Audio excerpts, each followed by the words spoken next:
Hello, welcome to EPG Pathshala. This is Pramod Pandey. I teach at Center for Linguistics, Jawaharlal Nehru University. We will be talking about the course entitled Introduction to Phonetics and Phonology.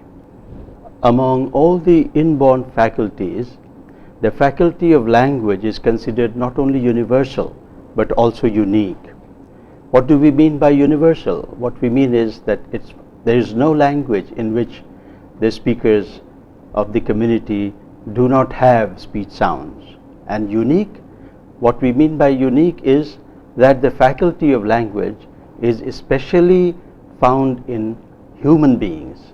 And some of these properties of language that are found in the language of human beings are not shared by any other kind of communicative system. Thus, all languages have sounds and meanings. Now, the capacity for language is crucially dependent on sounds, and it seems now we have enough evidence to claim that we have a biological disposition for language, for producing and hearing sounds and relating them to meaning. The topic of the present course is speech sounds. So, we have a diagram of a typical oral communication here. Take a look at it and see how the communication takes place.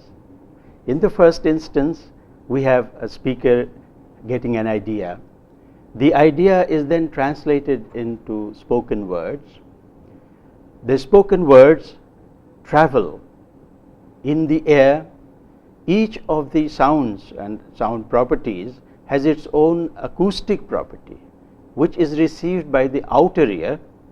The outer ear then sends the signals to the brain, and the speaker is able to interpret the message that the speech signal has made it available to the speaker. Now, we will take a look at the rationale as to why we need to study speech sounds.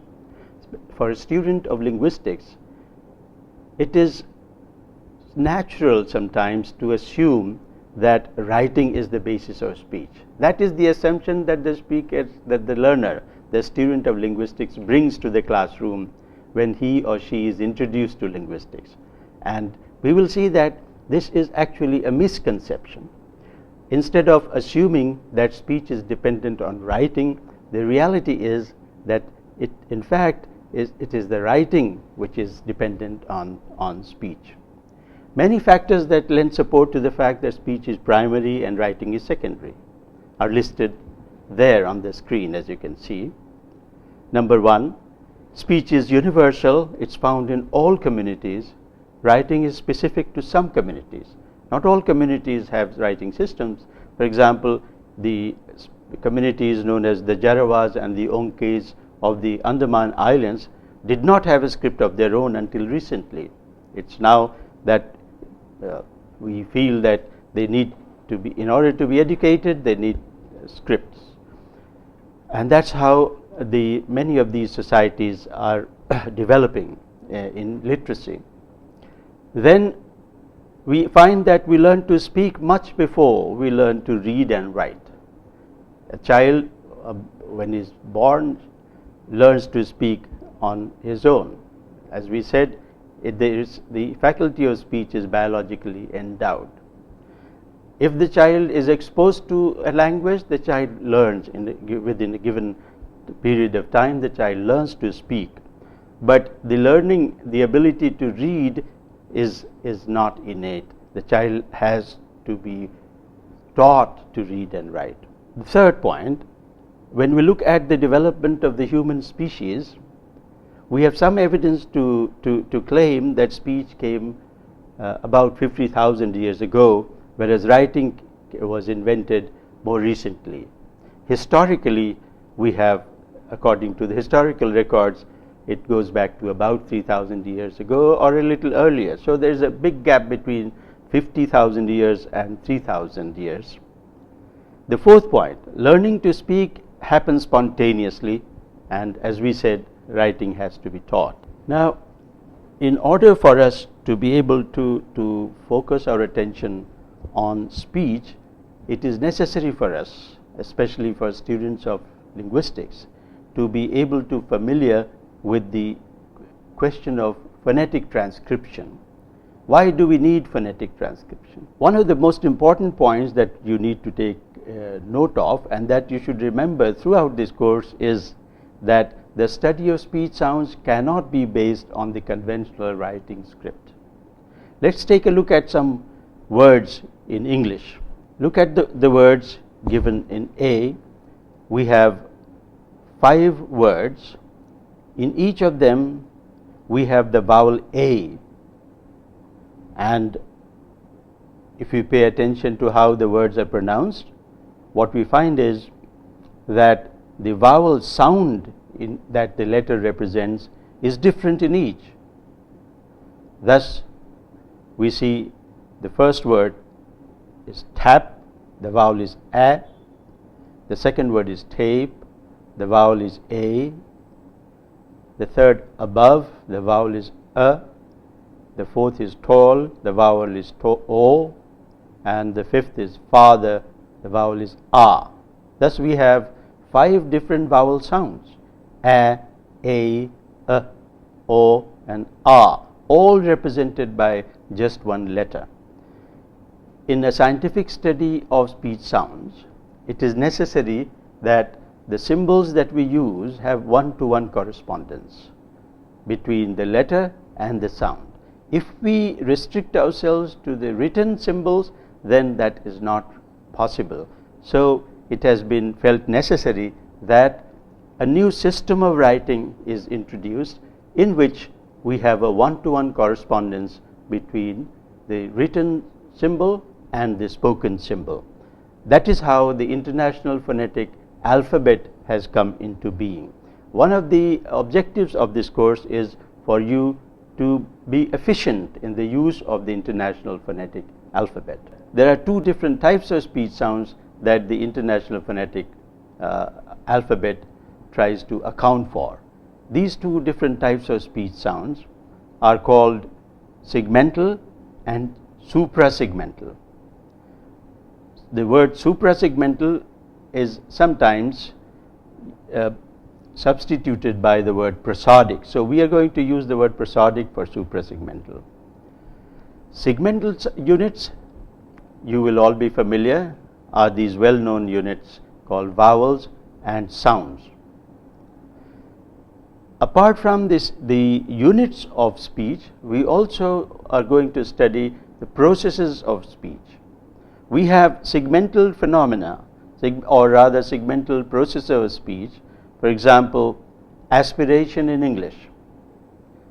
Given the sounds p, t, k, these sounds are aspirated in a given context. And when we try to find out in what context these sounds are aspirated, we are looking into the issue of aspiration as a process, as a segmental process in English. Similarly, in Hindi, although the written word has short vowels at the end, but the speakers of Hindi tend to lengthen those vowels. So, given a word such as, if we pronounce faithfully the written words atithi, apitu, the final vowels appear to be short, but actually in reality we hear the words produced as atithi, apitu. This process of the final lengthening of vowels is termed as vowel lengthening in Hindi. Both the processes of aspiration and lengthening are segmental processes because they relate to segments, to single segments. We take a look at these X-ray pictures of the production of consonants and vowels. As you will notice that these segmental units, consonants and vowels, are crucially distinguished on the basis of whether or not there is an obstruction in the oral cavity. So, the top left picture is of the production of sa. As you will notice there, the tip of the tongue is raised high and it seems brought very close to the alveolar ridge or the teeth, but there is a little gap there, In the production of the consonant L, there is no such gap in the center, and yet you will notice a certain depression in the middle of the tongue. That is the depression formed in order to allow the air to escape from the sides, but there is an obstruction in the center of the mouth. Compared to the top two pictures, the bottom two pictures are of the vowels E and A. E is a relatively close vowel, and so there is very little space between the upper roof of the mouth and the tongue, yet the air flows freely through them. There is no obstruction anywhere in the mouth. And in the production of A, of course, we can see that the oral cavity is quite wide open, and thus the air escapes freely without any friction in the mouth, without any kind of obstruction in the mouth. This is how the segmental sounds are produced. We are concerned with the two types of segmental sounds that we have just considered. In addition to the segmental sounds, we also have prosodic sounds, as we said, and we talk, just as segmental units and segmental processes, we talk about prosodic units and prosodic processes. Among the best known prosodic units is the syllable. Most of us are familiar with the unit syllable. The syllable is a unit that groups consonants and vowels together. It's easy to count the number of syllables. We have a golden rule: as many vowels, so many syllables. For example, in the word America, we have 4 vowels, and thus we also have 4 syllables: a, me, ri, and ka. Among the prosodic phenomena, the best known is word stress. Word stress is defined as relative prominence, and it is dependent on the syllables, the number of syllables, the position of the syllables in the word, etc., and sometimes also on the grammatical category to which the word belongs. Thus, if a word has 2 syllables, we can either have the first syllable stressed or the second syllable stressed, and languages differ here according to whether they allow the first syllable stressed or the second syllable stressed, and thus we are able to identify speakers or the speech produced by the speakers of these 2 different systems. For example, Tamil is known to have stress at the beginning of words.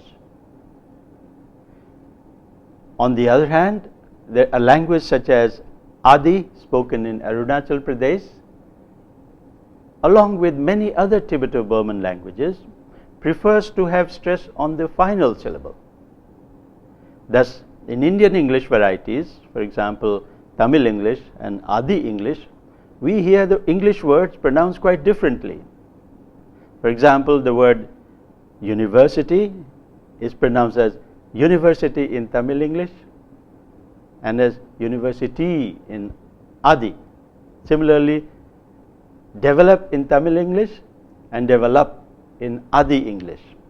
The study of the different varieties of English all over the world is an interesting case of how the pronunciations of words are dependent on the typical stress systems of those languages.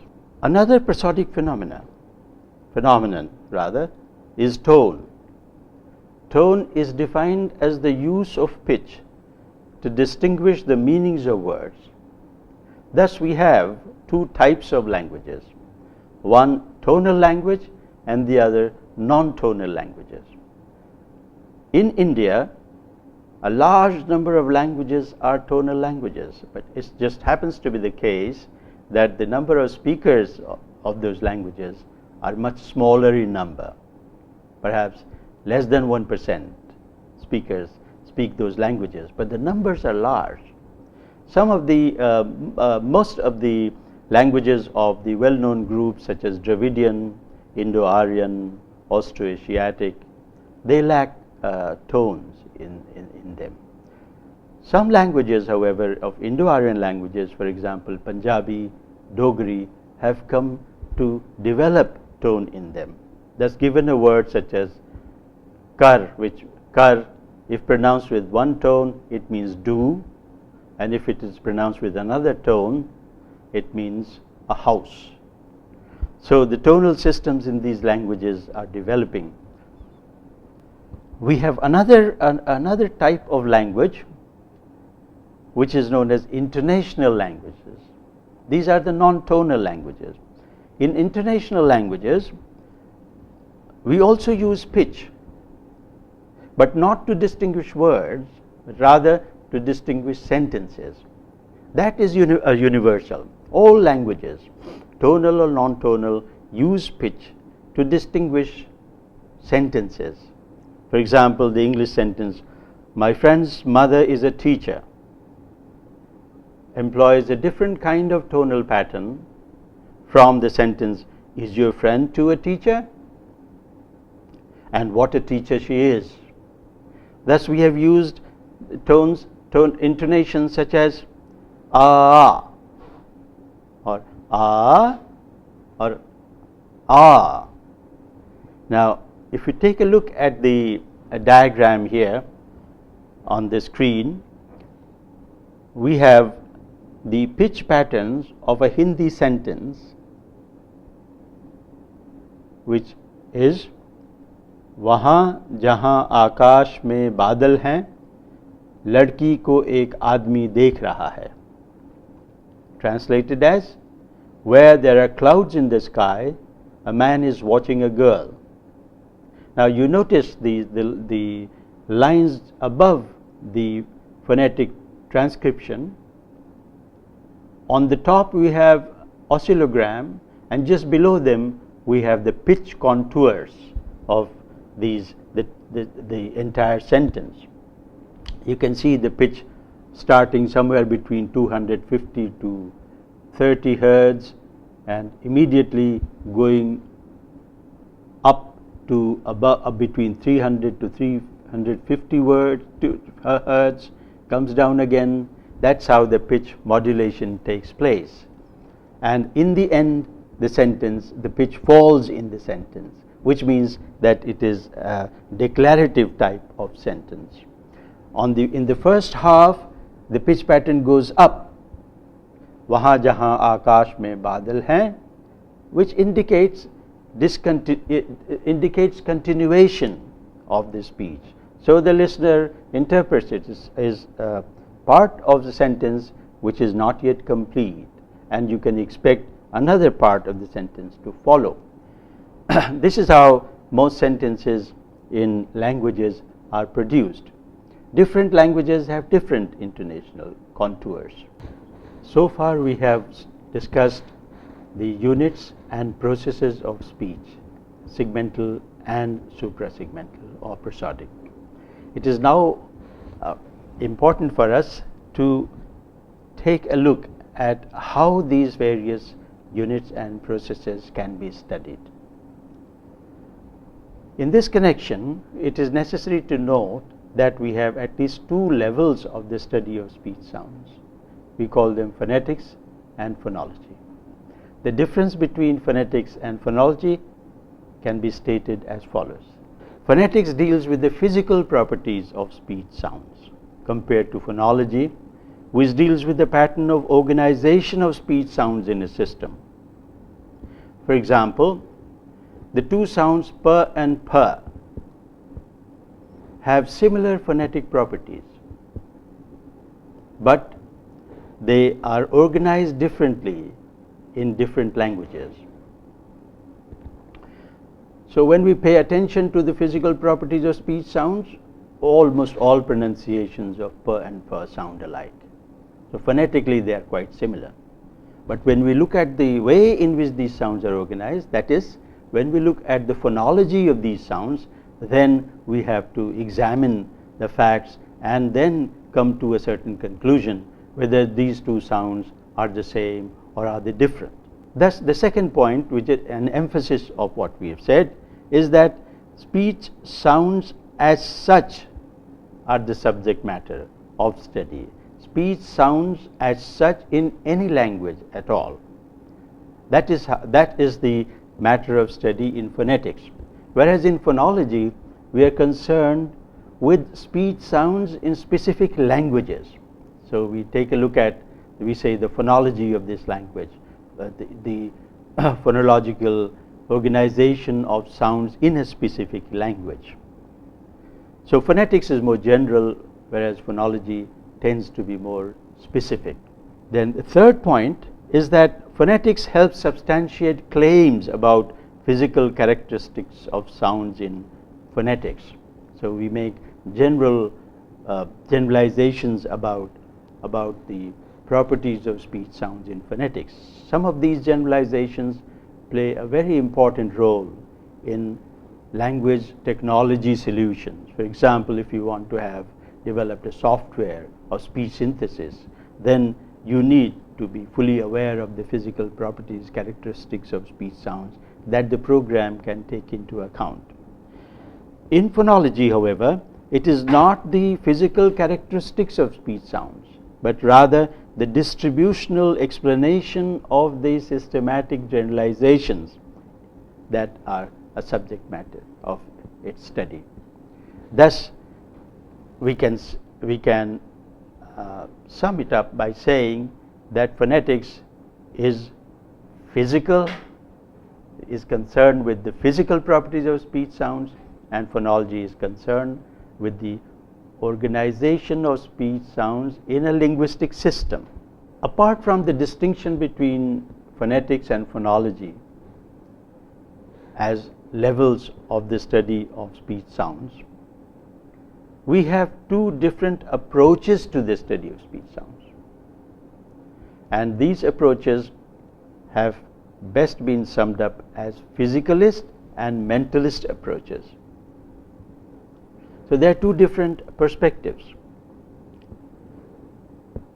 Phonetics and phonology are one in the physicalist approach. The physicalist approach claims that basically the main crucial properties of speech sounds are articulatory and acoustic. Both phonology and phonetics are concerned with this. So there is no real difference between phonology and phonetics, because the essential properties of speech sounds are acoustic and articulatory, and both should be concerned with investigating them. The mentalist approach, however, assumes that phonetics and phonology are separable. Acoustic and articulatory properties of speech are realizations of the intentions of speech, which is the subject matter of phonology. So phonology deals with the intentions of speaking, and phonetics deals with the implementation of the intention of speaking. And thus it is necessary, according to the mentalist approach, to distinguish between phonetics and phonology. Although we have said that speech is universal and is also unique to human beings, it is necessary for us to note that there are human beings such as deaf and dumb who do not speak. They make use of sign language. However, as we come to understand the system of sign language used by the members of these communities, we find that there is a very close resemblance between sign language and speech. First of all, the deaf and the dumb members of the community spontaneously learn sign languages, and the manual communication of sign language, although it is not crucially dependent on speech, but it comes fairly close to the spoken language. Just as oral languages are not mutually intelligible, sign language systems also appear to have their own dialectal features. For example, the American Sign Language differs from the Indian Sign Language. So each of them come to develop their own systems. We also are coming to understand that just as speech has the segmental and prosodic units such as vowels, consonants and syllables. Sign languages too have their units which are at the same level as vowels, consonants and syllables, and thus the study of sign languages can be pursued in relation to the study of phonetics and phonology, and the field is of great interest. We will, however, in this course concentrate on the spoken language alone. We have come to the close of this module. What we have seen in this module are the following. We saw that the study of speech is an essential part of the study of language or linguistics. The study of speech sounds takes into account the types of spoken units and processes. Thus, there are two main types of phonetic units. We call them segmental and suprasegmental. Accordingly, there are two main types of speech processes, namely segmental and suprasegmental. Having looked at them and seen the need for studying them, we came to look at the two levels of the study of speech sounds called phonetics and phonology. And then finally, we saw that the study of phonetics and phonology in turn follows at least two different approaches. One we call physicalist and the other we call mentalist. Are we going to choose between one of them? Well, not really, because this is an introduction to the study of phonetics and phonology. So we will be mainly concerned with the fundamental topics in the study of phonetics and phonology. The issue of choosing between one of these approaches is of interest at a later stage, at the stage where a researcher starts to investigate the working of spoken phenomena. And so we will be mainly concerned with the basics of the study of speech in terms of phonetics and phonology. Half of this course is dedicated to this phonetics and the other half to elementary phonology. Thank you.